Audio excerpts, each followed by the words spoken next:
২০১৩ সালে দেশে agent banking চালু করে বাংলাদেশ ব্যাংক। দুর্গম ও ব্যাংক সেবা বঞ্চিত জনগোষ্ঠীকে আনুষ্ঠানিক ব্যাংকিং ব্যবস্থার আওতায় আনাই ছিল যার মূল উদ্দেশ্য। আসার কথা হলো এজেন্ট ব্যাংকিং কার্যক্রমে গ্রাহক সংখ্যা, আমানত, ঋণ বিতরণ ও রেমিটেন্স প্রবাহে ধারাবাহিক প্রবৃদ্ধি অব্যাহত রয়েছে। বিশেষ করে গ্রামীণ এলাকায় ব্যাংকিং সেবা সম্প্রসারণে এ খাত গুরুত্বপূর্ণ ভূমিকা রাখছে।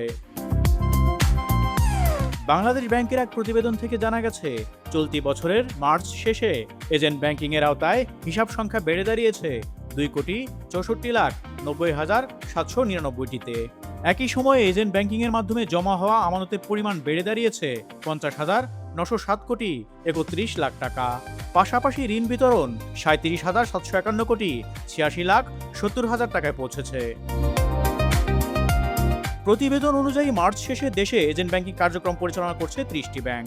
এসব ব্যাংকের 15,184 জন এজেন্টের মাধ্যমে পরিচালিত আউটলেটের সংখ্যা দাঁড়িয়েছে 20,338টিতে। অর্থাৎ গ্রামীণ অর্থনীতিতে আর্থিক সেবা পৌঁছে দিতে এজেন্ট ব্যাংকিং কার্যকর প্ল্যাটফর্মে পরিণত হয়েছে। বর্তমানে মোট এজেন্টের 83.88% এবং আউটলেটের 85.46% গ্রামীণ এলাকায় অবস্থিত। এদিকে এজেন্ট ব্যাংকিং এর মাধ্যমে হিসাব খোলার প্রবণতা ক্রমেই বাড়ছে।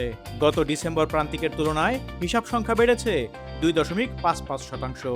এজেন্ট ব্যাংকিং এর অন্যতম ইতিবাচক দিক হিসেবে উঠে এসেছে নারীদের অংশগ্রহণ।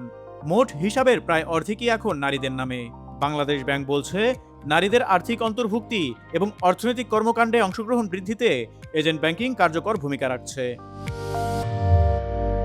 Institute for inclusive finance and ডেভেলপমেন্টের সাবেক নির্বাহী পরিচালক ও বাংলাদেশ ব্যাংকের সাবেক প্রধান অর্থনীতিবিদ ডক্টর মোস্তফা কে মুজেরি বলেন, দেশের প্রান্তিক জনগোষ্ঠীকে আনুষ্ঠানিক আর্থিক ব্যবস্থার আওতায় আনতে এজেন্ট ব্যাংকিং গুরুত্বপূর্ণ ভূমিকা রাখছে। এর মাধ্যমে ব্যাংকিং সেবা মানুষের দোরগোড়ায় পৌঁছে যাওয়ায় গ্রামীণ অর্থনীতিতে নগদ অর্থের প্রবাহ ও আর্থিক অন্তর্ভুক্তি বেড়েছে। তবে তিনি সতর্ক করে বলেন, লেনদেনের সংখ্যা কমে যাওয়ার বিষয়টি নজরে রাখা প্রয়োজন।